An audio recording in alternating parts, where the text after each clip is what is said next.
বারিদার নাজিল করতে থাকবো। বলুন না সুবহানাল্লাহ। লা ইলাহা ইল্লাল্লাহ, লা ইলাহা ইল্লাল্লাহ, লা ইলাহা ইল্লাল্লাহ মুহাম্মাদুর রাসূলুল্লাহ সাল্লাল্লাহু আলাইহি ওয়াসাল্লাম। আপনারা এই জিকিরটা একটু বেশি বেশি করবেন, কারণ এটা শ্রেষ্ঠ জিকির।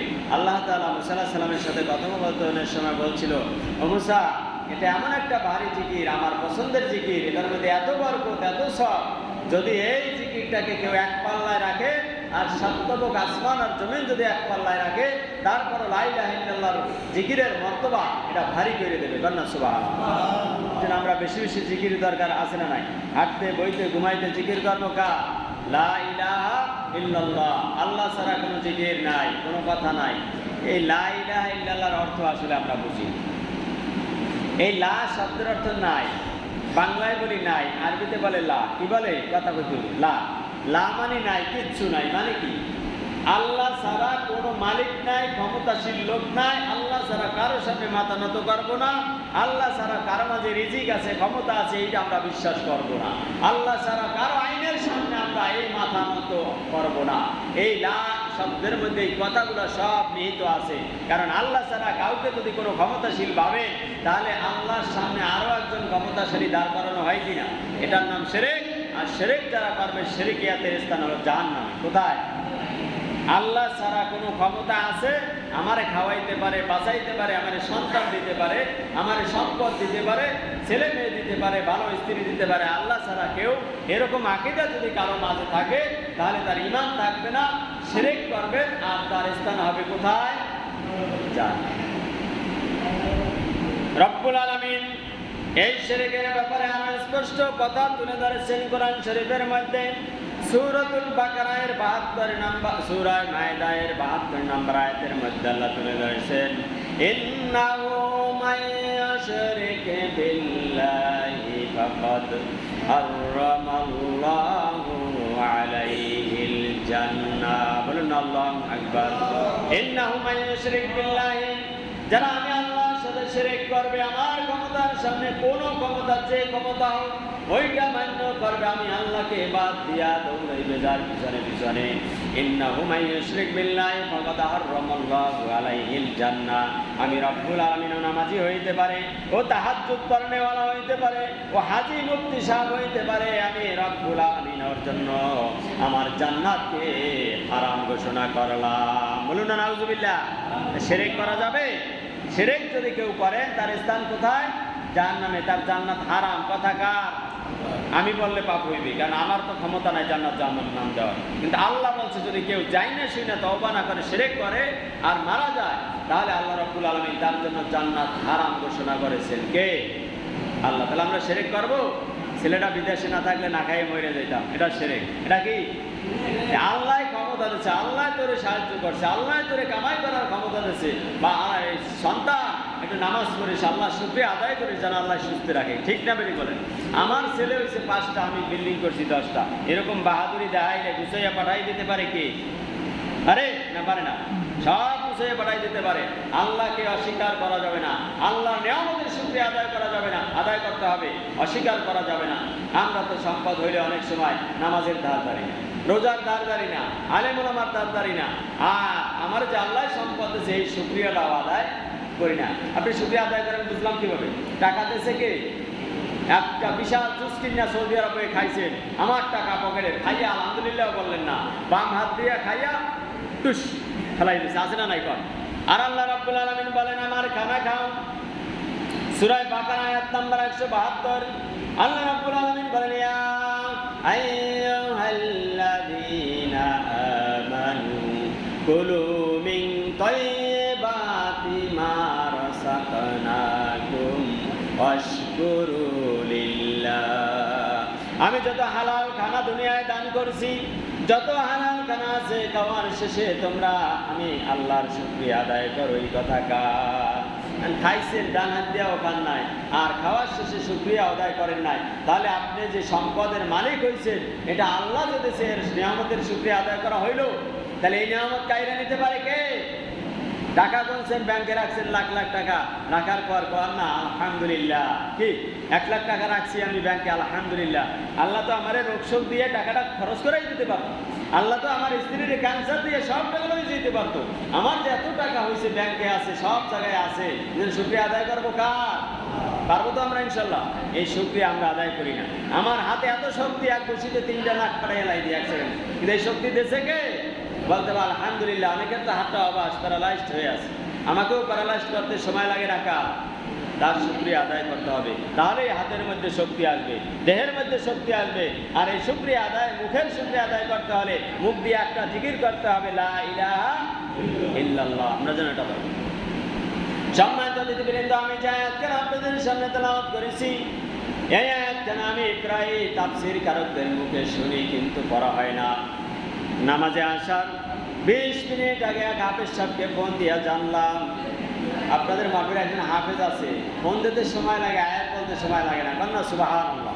আল্লাহ তাআলা এত সুন্দর মেধা হাফেজদের দান করছে। এই হাফেজ বানানোর ছেলেদের চেষ্টা করবেন। হাফেজ সাইদু নাইম কবিরের ভাই অবদায় থাকে সুন্দরবন। আমি ফোন দিলেই আয়াতটার সাথে সাথে বইলে দেয়, তার সাথে সাথে আমার মুখস্থ করতে সুবিধা হয়েছে। সেই আয়াতটুকুই তেলাওয়াত করেছি, 7 নম্বর পারা সূরা মায়েদার 32 নম্বর আয়াতের মাঝখানের অংশ। এই আয়াতের মধ্যে আল্লাহ কি বলেছেন শুনুন, মান কাতালা নাফসান বিগাইরি নাফসিন, যদি কোনো মুমিন অথবা কোনো মুসলমান যদি অন্য কোনো মুসলমানকে হত্যা করে ফেলে, আছে না নাই কথা কর? এখন ফিলিস্তিনে হত্যা করে কি করে না? এই কথা বলতে না, এখন ফিলিস্তিনে মুমিনদের হত্যা করে কি করে না? কথা কন। যদি কোনো মানুষকে অন্যায়ভাবে মুমিনকে হত্যা করে ফেলে, আও ফাসাদিন ফিল আরদে, অথবা ওই জনপদের মধ্যে সন্ত্রাসী কর্মকাণ্ড চালায়, গাদ্দা ফাসাদ সৃষ্টি করে, দাঙ্গা হাঙ্গামা শুরু করে, এখন ইসরায়েল আর ফিলিস্তিনের মধ্যে আছে না নাই? কথা কন না, আছে? আমি চিন্তা করলাম কোন আয়াতের আলোচনা করা যায়। এই সপ্তাহের মূল ঘটনাকে কেন্দ্র করাটাই ছিল রাসূলুল্লাহর খুতবার মেইন আলোচ্য বিষয়। তাকে কেন্দ্র করে গত জুমায় এই 9 দেশের ঘোড়ার দৌড়কে কেন্দ্র করে আমি আলোচনা করেছিলাম এই সময় উপযোগী। আজকে চিন্তা করলাম ফিলিস্তিনের আলোচনা একটু না একটু করা দরকার, আছে না নাই? কথা কর। আল্লাহ রাব্বুল আলামিন বলেন, মান কাতালা নাফসান বিগাইরি নাফসিন, যদি কোনো মানুষ অন্য মানুষকে অন্যায়ভাবে হত্যা করে ফেলে, আও ফাসাদিন ফিল আরদে, অথবা জমিনের মধ্যে ফিতনা ফাসাদ সৃষ্টি করে, সন্ত্রাসী কর্মকাণ্ড চালায়, মানুষদেরকে অন্যায়ভাবে খুন করে ফেলে, হত্যা করে ফেলে, কামান মেরে উড়াইয়া দেয়, তাহলে কি করা হয় লোকটা? আল্লাহ রাব্বুল আলামিন বলেন, ফাকা আন্নামা কাতালান নাসা জামিআ, যদি কেউ একটা মানুষকে এইভাবে হত্যা করে, সেজন্য গোটা দুনিয়ার মুমিন মুসলমানদেরকে হত্যা করে ফেললো। বলুন না নাউজুবিল্লাহ। তার মানে কি বুঝেন? সারা দুনিয়ার মুমিন মুসলমান আমরা ভাই ভাই। আমরা কি কথা কন? কোরআনের আয়াত 26 পারা সূরা হুজরাতের 10 নম্বর আয়াত করে দেখুন, ইন্নামাল মুমিনুনা ইখওয়াতুন। আকুন অর্থ কি? সৌদি আরবের কেউ আছেন? আকুন অর্থ কি? আকুন অর্থ কি? উক্তুন অর্থ কি? পারেন? সৌদি আরবের কেউ নাই। আকুন মানে ভাই। আকুন মানে কি? আল্লাহ বলেন, ইন্নামাল মুমিনুনা, নিশ্চয়ই মুমিনরা হলো, ইন্নামাল মুমিনুনা ইখওয়াতুন, মুমিনরা হলো সব ভাই ভাই। মুমিনরা কি? কথা কয় না। মুমিনরা কি? দেখছেন সরমনাই যারা করে, এক সরমনাই মুরিদকে আঘাত করলে সব মাথায় পাগড়ি বাঁধে। কথা ঠিক না ঠিক? তারা বোঝে আমার মুমিন ভাইকে মারছে। আমার যারা আওয়ামী লীগ করে, একজনের যদি আঘাত করা হয় সবাই অনিষ্টিক হাতে নেয়। ঠিক না ঠিক বলেন? কারণ এই ভাইরে মারছিস, কেউ ছাড় দেওয়া যাবে না। কি এটা একটা বুঝাইলাম? কিন্তু এরকম আল্লাহ বলছে না, এটা তো দলাদলি। সাধারণত দলাদলি আমরা বুঝি, কিন্তু সর্বনাই না।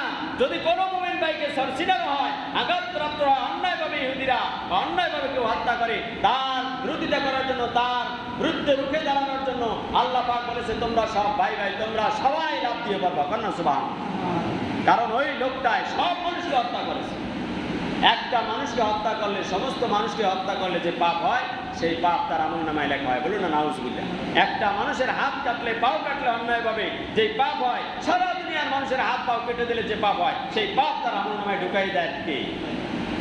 এই জন্য আল্লাহ বলছে, আল কতলু বিল কতলে, যদি এভাবে অন্যায়ভাবে মুসলমানদেরকে হত্যা করে না ফেরে, তাহলে তাদেরকেও তোমরা হত্যা করে দাও। ঘোষণা কার? কথা কয় না, বুঝছো না কা? এখন তো রাগ হইবে না নাকি আমাকে ঠাকছি এই আমাদের বাইরে যদি অন্যায়ভাবে ওই বেরিয়ে আলাদার বাড়ি মানে আই একটা পাও কাটিয়ে আলায় আপনারা রাখবেন আরে কথা কর না কা? কথা কর না কা? রাখবেন কে কয় জোরের ভাই ছাড় দেওয়া যাইবে না কি ঠিকটা বেরি করেন? ন্যায় আর অন্যায় দেখে না, বাংলা দাহান থাকলে সেই জন্য দৌড় দেয়, ঠিকটা বেরি বলেন? আল্লাহ যে বলছে সারা দুনিয়ার মানুষ মুমিনরা সব ভাই ভাই, তাহলে ফিলিস্তিনের ভাইদেরকে মারে আপনাদের রক্ত গরম হয় না কেন? আপনার রক্ত টকবক করে ফুটে না কেন? আপনি মুসলমান হইতে পারেন নাই, ঠিকটা বেরি বলেন?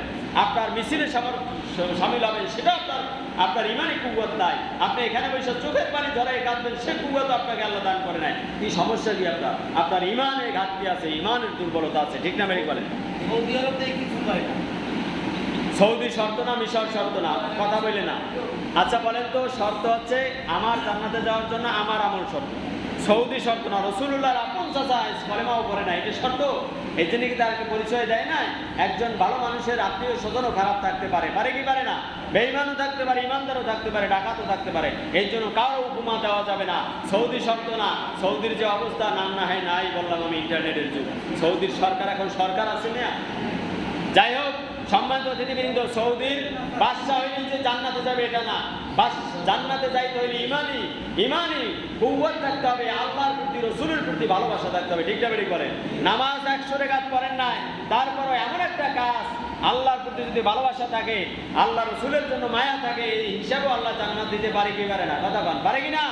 নামাজ দিয়েই শুধু জান্নাতে যাওয়া যাবে না, রোজা দিয়েই জান্নাতে যাওয়া যাবে না, ঈমান আল্লাহর প্রতি, আল্লাহর রাসূলের প্রতি, আল্লাহর দ্বীনের প্রতি, কোরআনের প্রতি অগাধ ভালোবাসা থাকতে হবে। তারপর একক তো নামাজ পড়লেও কবুল করতে পারেন কে? নামাজ সব করার চেষ্টা করতে হবে, কিন্তু নামাজ পড়লেই যে সারা জীবন জান্নাতে যাবে এর কোনো প্রমাণ আছে? নামাজ দিয়ে আল্লাহর দয়া ছাড়া কেউ জান্নাতে যেতে পারে। নামাজ পড়েন সারাদিন, পাগড়ি পরেন, টুপি পরেন, সব করেন, খান সুদ খাইতেছেন জমি জমা ঢোকাইয়া, এবং আল্লাহ রাসূলের বিরুদ্ধে যে সন্ত্রাসী চলতেছে, সমস্ত দুনিয়ার মানুষ মারতেছে, আপনার শরীর গরম হবে না, একটু মায়া কান্না আসবে না, তাদের জন্য সাহায্যের হাত বাড়াই দেবেন না, আপনি কিসের মুমিন? ইহুদিরাও তো এটা করছে, নামাজ পড়ছে, হজ করছে, জাকাত দিয়েছে, সব করছে, তারপরও রাসূলের বান কাটছে মুনাফিকেরা, ঠিক না বেঠিক বলেন? এই খালি নামাজ পড়লে টুপি মাথায় দিলে জানান যাওয়া যায়। সম্মানিত অতিথিবৃন্দ, রব্বুল আলামিন বলেন, যদি কেউ একজন মুসলমানকে অন্যায়ভাবে হত্যা করে, সে যেন সারা দুনিয়ার মুমিনদেরকে গলা কাটা দিয়ে দিল, বলুন না নাউজুবিল্লাহ। তাহলে ফিলিস্তিনের ভূমিতে যত মুমিন ভাই বোনদেরকে অন্যায়ভাবে হত্যা করে, এই জন্য আমাদের মাথা ব্যথা, আমাদের বুকের মধ্যে কষ্ট থাকার দরকার আছে না নাই? তাদের সাহায্য করা, সহযোগিতা করা, প্রয়োজনে তাদের কাছে যাইয়াও যদি যুদ্ধে অংশগ্রহণ করা যায়, এটা করা আমার ইমানি দায়িত্ব, ঠিক না বেঠিক বলেন? সম্মানিত অতিথিবৃন্দ, শুনলে অবাক হয়ে যাবেন। মিশকাত শরীফের হাদিস শরীফ থেকে শোনাচ্ছি, বিশ্বনবী সাল্লাল্লাহু আলাইহি ওয়াসাল্লাম একবার এক সাহাবী ইন্তেকালের পর তার জানাজার নামাজে উপস্থিত হলেন, কিন্তু সমস্ত মানুষগুলা ওই মানুষটার উপরে খুশি না। কি না? কথা কন, কি না? খুশি না। সাইয়েদনা ওমর রাদিয়াল্লাহু উঠে বলল, ইয়া রাসূলুল্লাহ, আপনি জানাজার নামাজ পড়াইতে আসছেন, দোয়া করাইতে আসছেন, আপনি জানেন এই লোকটা সবসময় ইসলামের ক্ষতি করছে, কি করছে? এইটা করছে, সেইটা করছে, অনেক হয় না মারা গেলে। এ ওমর একজন সাহাবী, সে বলতেছে, ইয়া রাসূলুল্লাহ, এই লোকটা এইটা করছে ইসলামের ক্ষতি, ওইটা করছে, এইটা করছে, ওইটা করছে। আল্লাহ রাসূল বলে, তোমার কথায় চুপ করে দাঁড়াও। এরপর উপস্থিত জনতাকে ডাক দিয়ে বলল, জানাজার নামাজ পড়ানোর আগে, ওই জনগণ, তোমরা বলো এই লোকটার কোনো ভালো গুণ তোমরা দেখছো কিনা? কন্যা সুবহানাল্লাহ। এই লোকটা কি ভালো ছিল? তোমরা কথা বলো। কেউ কোনো কথা বলে না, তার মানে বোঝা যায় অন্যায় কাজ করছে না করে নাই। কথা কন না, কেউ কথা পায় না, এখন বোঝা যায় কি লোকটা কিছু অন্যায় করতে পারে, গুনার কাজ। একটা লোক দাঁড়িয়ে উঠে বলে, ইয়া রাসূলুল্লাহ, ইয়া হাবিবাল্লাহ, আমার জীবদ্দশায় একটা ভালো কাজ ওনারা আমি করতে দেখেছি। বলল, রাসূল মুসকে হাসি দিয়া বলল, কি সে কাজটা? বললো, ইয়া রাসূলুল্লাহ, ইয়া হাবিবাল্লাহ, আমি দেখেছি যুদ্ধের এক মুহাজির কাফেলা, যুদ্ধ শেষে একটা কাফেলা বানাইছে মাঠের মধ্যে, রাত্রি যাপন করেছে ওইখানে, কিন্তু এই যে লোকটা মারা গেছে, এই লোকটা ওই যুদ্ধ থেকে আসা, ওই যে কাফেলা রাত্রে ওখানে ঘুমাইয়া পড়ছে, ওদেরকে নিজে সারা রাত দাঁড়াইয়া দাঁড়াইয়া পাহারা দিয়েছে, যেন কোনো মানুষ তাদের আঘাত করতে না পারে। কন্যা সুবহানাল্লাহ। রাসূলের চোখ থেকে অজন্তার পানি নেমে আসে, আর রাসূলুল্লাহর সাথে সাথে তাকবীরুল্লাহর সাথে জানাজার নামাজ আদায় করলেন। জানাজার নামাজ রাসূল নিজে পড়ালেন, কবরে নামলেন, কবরস্থানে রাইখা দাফন দেয়া আল্লাহ রাসূল আকাশের দিকে হাত তুলে ডাক দিয়ে বলল, আল্লাহ, যে এই বান্দাকে আমি আজকে কবরে রাখছি, সবাই বলে খারাপ, কিন্তু একটা লোক বলছে ভালো। আমি মুহাম্মদুর রাসূলুল্লাহ বললাম লোকটা ভালো। কন্যা সুবহানাল্লাহ। ওই উপস্থিত জনগণ শোনো, এই লোকটা যে ভালো কাজটা করেছে এই জন্য আল্লাহ রানশা আজিম খুশি হয়ে গেছে। তোমরা সবাই বলতে পারো এই লোকটা জাহান্নামী, কিন্তু আল্লাহ আল্লাহ রাসূল পারমিশন দিয়ে দিল জান্নাতি। বলুন সুবহানাল্লাহ। লা ইলাহা ইল্লাল্লাহ, লা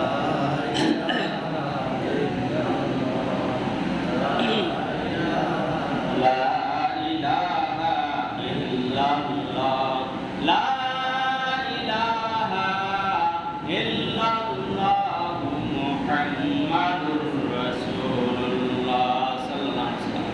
সম্মানিত বৃন্দ, সব ভালো লোকরা জাহান্নামে, কিন্তু একটা লোক বলছে একটা ভালো কাজ করছে।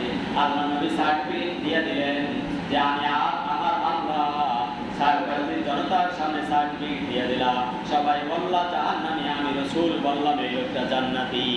সুবহানাল্লাহ। একটা কাজ আল্লাহর চোখে ভালো লাগছে, দিল থেকে মহব্বত করেন আল্লাহর জিহাদি লোকদেরকে, আল্লাহর রাস্তায় দিন কায়েমের লোকদেরকে মহব্বত করেন বুক বইরা। যদি সেখানে সংগ্রাম নাও করতে পারেন, আপনাদের জান্নাত দিতে পারে কি? আল্লাহর কোরআনের জন্য এভাবে মায়া থাকার দরকার আছে না নাই? আল্লাহর দ্বীন আল্লাহর জমিনে বাস্তবায়নের জন্য, আল্লাহর কোরআন আল্লাহর জমিনে বাস্তবায়নের জন্য রাসূলুল্লাহ কম চেষ্টা করছে না বেশি করেছেন? এমনকি নবীজি ঘর ছাড়ছে, বাড়ি ছাড়ছে, স্ত্রী পুত্র সব ছেড়ে মক্কায় রাতের আধারে হিজরত করে পালাইয়া যাওয়া লাগছে। ঠিক না বেঠিক বলেন? একমাত্র কোরআনের রাজ কায়েমের জন্য, কোরআনের হক কথা বলার জন্য। সম্মান করে দিবেন আল্লাহ তাআলা 9 নম্বর পারা সূরা আল-ফারমান 40 নম্বর আয়াতের মধ্যে বলেন, وقاتلوهم حتى لا تكون فتنة ويكون الدين كله لله। বলুন আল্লাহু আকবার। আল্লাহ তাআলা কাতিলুহুম, ওই ফিলিস্তিন সহ যাদেরকে মুমিনদেরকে পাকড়াও করবে, হত্যা করবে, ওই লোকদেরকে তোমরা ধরে ধরে হত্যা করো। কথা কার? কাতিলুহুম হাত্তা লা তাকুনা ফিতনাতুন, যতক্ষণ পর্যন্ত ইসরায়েল থেকে সন্ত্রাসী দূর না হয় ততক্ষণ পর্যন্ত দুনিয়ার মুমিনরা তোমরা ওদের ধরে ধরে হত্যা করবা। কথা কার? কারণ মুসলমানদেরকে হত্যা করে শাসন দিচ্ছে, আপনারা বসে বসে তামাক সাজাইবে? আল্লাহ রাব্বুল আলামিন বলছে না, এভাবে যদি হত্যা করা হয় তোমাদের আমি আল্লাহ পারমিশন দিলাম। ওরা যদি সমঝোতায় না আসে, তওবা না করে, ওদেরকে তোমরা হত্যা করো। আর আউসাল্লাহু, অথবা ধৈর্য ধরে সুলিতে চড়াই দাও, অথবা তুকাত্তা আইদিয়াহুম আরজুলাহুম, অথবা উল্টা বাইরে ঝুলাইয়া হাত পা ঘুরে দাও, কাইটা সব ধ্বংস করে দাও, অথবা দেশ থেকে ওদেরকে বহিষ্কার করে দাও। বলুন আল্লাহু আকবার। কথাটা আল্লাহ যদি মুমিন মুসলমানদের উপরে এভাবে নির্যাতন আসে, তাহলে এভাবে তোমরা হত্যা করো, তাদেরকেও হত্যা করে দাও। আল্লাহ রাসূল সাল্লাল্লাহু আলাইহি ওয়াসাল্লাম একবার তাবুকের যুদ্ধে যাবে। কোন যুদ্ধে? তাবুকের যুদ্ধে যাওয়ার জন্য, একটা যুদ্ধ পরিচালনা করার জন্য সম্পদের দরকার আছে না নাই?